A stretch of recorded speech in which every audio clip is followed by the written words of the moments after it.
रात का घना अंधेरा है।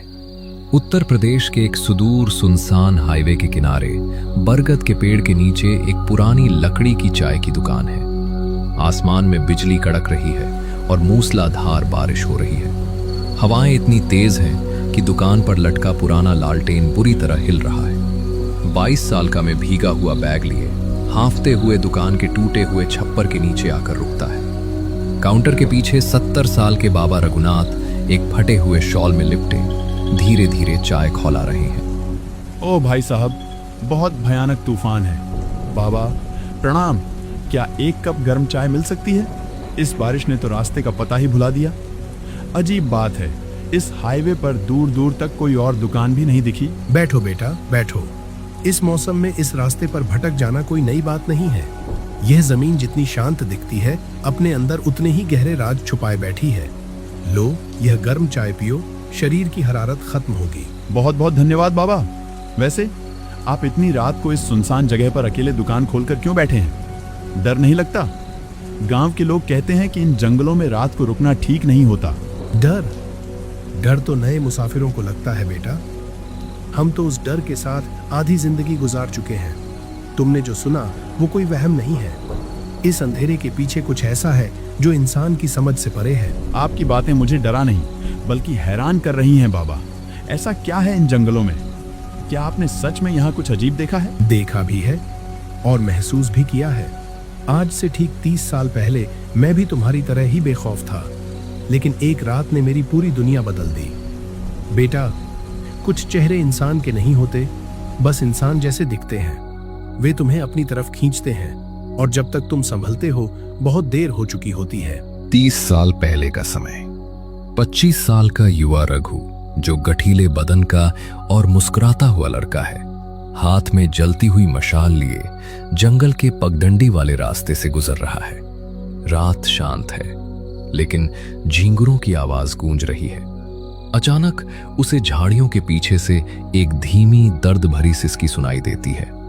रघु रुक जाता है, मशाल को आगे बढ़ाता है। कौन है वहां? कोई है क्या? रात के इस पहर में इस घने जंगल में कौन रो रहा है? सामने आओ, मैं नुकसान पहुंचाने नहीं आया। उसने सफेद रंग की साड़ी पहनी है, बाल खुले हैं और उसकी आंखें अजीब तरह से चमक रही हैं। वो डरी हुई और सहमी हुई लगती है। ये माया है। भैया, मुझे बचाइए। मैं पास के गांव से अपने पिताजी के साथ आ रही थी, लेकिन डाकुओं ने हम पर हमला कर दिया। मैं जान बचाकर भागी और इस जंगल में रास्ता भटक गई। मुझे बहुत डर लग रहा है। डरो मत, शांत हो जाओ। मेरा नाम रघु है, पास में ही मेरा गांव है। तुम इस हालत में अकेले कहां जाओगी? चलो, मैं तुम्हें सुरक्षित स्थान पर छोड़ देता हूँ। आप बहुत अच्छे हैं रघु जी, लेकिन मैं आपके गांव नहीं जा सकती। मेरे रिश्तेदार इस जंगल के उस पार रहते हैं। क्या आप मुझे रोज रात को इसी समय यहाँ मिल सकते हैं? मुझे इस रास्ते को पार करने में डर लगता है। हाँ, क्यों नहीं। मैं रोज इसी समय लकड़ी काटने या काम के बहाने यहाँ से गुजरता हूँ। तुम कल रात भी यहीं मिलना, मैं तुम्हारी मदद करूंगा। दिन बीतते हैं। हर रात रघु और माया उसी पुराने बरगद के पेड़ के पास मिलते हैं। दोनों के बीच बातचीत बढ़ती है। रघु माया के प्यार में पूरी तरह पागल हो चुका है। एक शाम रघु के घर का दृश्य। उसकी माँ कमला माँ रसोई में खाना बना रही हैं। रघु शीशे के सामने खड़ा होकर अपने बाल संवार रहा है और मुस्कुरा रहा है। कमला माँ उसके चेहरे के हाव भाव देखकर चिंतित हो जाती हैं। रघु बेटा, मैं पिछले कुछ दिनों से देख रही हूँ तू बहुत बदला बदला सा है। रात होते ही तू जंगल की तरफ भागता है। तेरी आंखों के नीचे काले घेरे आ गए हैं और तू गुमसुम रहता है। मामला क्या है बेटा? कुछ भी तो नहीं माँ, आप बस बेवजह चिंता करती रहती हो। दोस्त के पास जाता हूँ, थोड़ा काम बढ़ गया है खेत में, इसलिए देर हो जाती है। आप खाना खाकर सो जाया करो। झूठ मत बोल रघु। माँ हूँ तेरी, सब समझती हूँ। पिछले कुछ दिनों से मुझे बहुत बुरे सपने आ रहे हैं। कुलदेवता की मूर्ति पर लगा सिंदूर अपने आप गिर गया। बेटा, उस कालिया जंगल की तरफ मत जाया कर, वहाँ बुरी ताकतों का साया है। माँ, तुम अंधविश्वासी हो गई हो। इन पुरानी बातों में कुछ नहीं रखा। मैं जा रहा हूँ, देर हो रही है। रात का समय है। रघु तेजी से जंगल की पगडंडी पर चल रहा है, लेकिन इस बार उसका सबसे पक्का दोस्त अर्जुन हाथ में लाठी लिए चुपके से पेड़ों के पीछे छिपकर रघु का पीछा कर रहा है। अर्जुन को रघु के बर्ताव पर पहले से शक था। रघु एक सुनसान मैदान में पहुंचता है जहां माया पहले से खड़ी है। अर्जुन एक बड़े पत्थर के पीछे छिपकर दोनों को देखता है। माया, मैं आज तुम्हारे लिए अपनी माँ के हाथ के बने मालपुए लाया हूँ, लो खाकर देखो। नहीं रघु, मुझे इंसानों का खाना पसंद नहीं है। मुझे बस तुम्हारा साथ चाहिए। तुम मेरे साथ इतनी दूर क्यों नहीं चलते जहां सिर्फ तुम और मैं हूँ? इंसानों का खाना? ये कैसा मजाक है माया? और तुम हमेशा इस अंधेरे में ही क्यों मिलती हो? कभी दिन के उजाले में हमारे गांव क्यों नहीं आती? दिन का उजाला मुझे रास नहीं आता रघु। मेरी दुनिया इस रात के सन्नाटे में है। क्या तुम्हें मुझ पर भरोसा नहीं है? इधर पत्थर के पीछे छुपा अर्जुन नीचे जमीन की तरफ देखता है। पूर्णिमा का चांद बादलों से बाहर आता है और चारों तरफ तेज रोशनी फैल जाती है। अर्जुन देखता है कि रघु की परछाई और उसके पैरों के निशान मिट्टी पर साफ दिख रहे हैं, लेकिन माया की न तो कोई परछाई है और न ही भीगी मिट्टी पर उसके पैरों के कोई निशान है। अर्जुन के होश उड़ जाते हैं। वो डर से कांपने लगता है। हे भगवान, ये क्या बला है? इसके पैरों के निशान ही नहीं बन रहे और इसकी परछाई भी नहीं है। रघु किसी बहुत बड़ी मुसीबत में है। मुझे कुछ करना होगा, वरना यह चुड़ैल उसे मार डालेगी।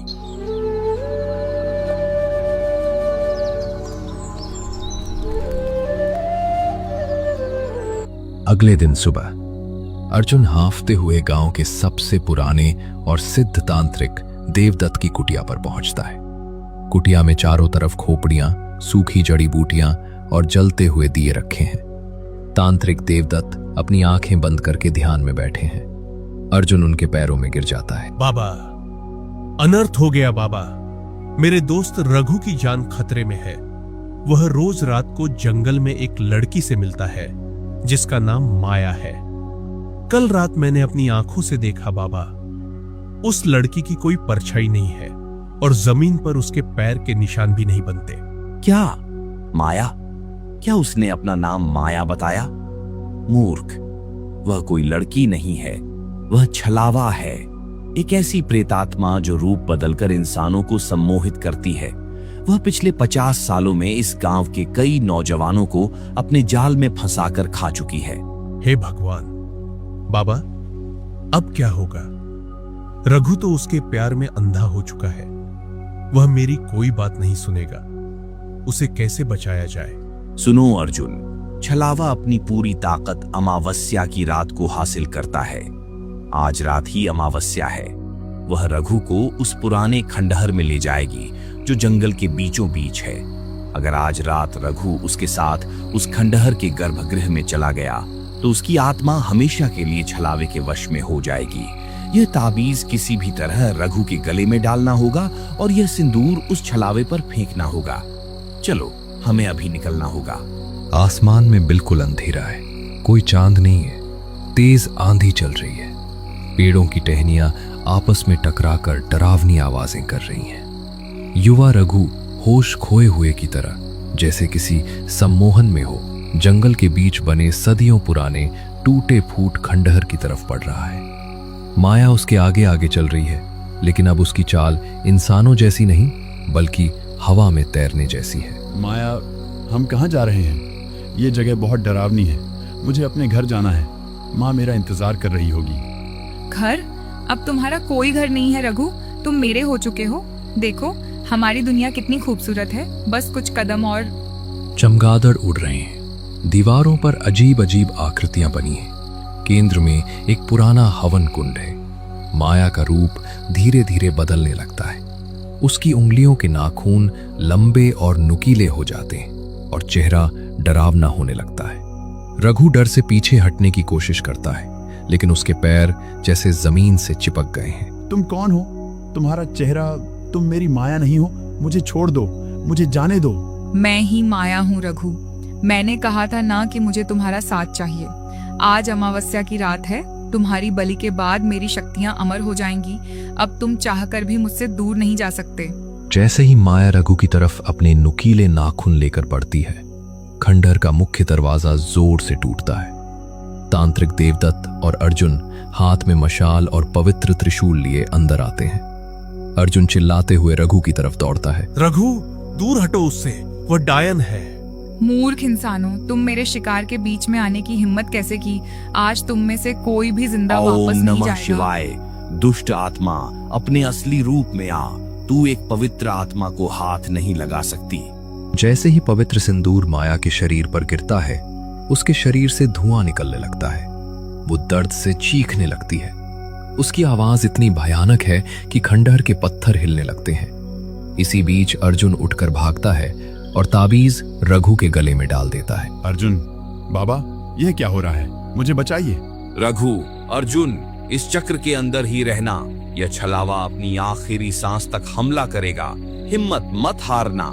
तांत्रिक, तू मुझे नहीं रोक सकता। रघु मेरा है, वह मेरे साथ ही जाएगा। माया हवा में उड़कर सुरक्षा चक्र पर बार बार हमला करती है।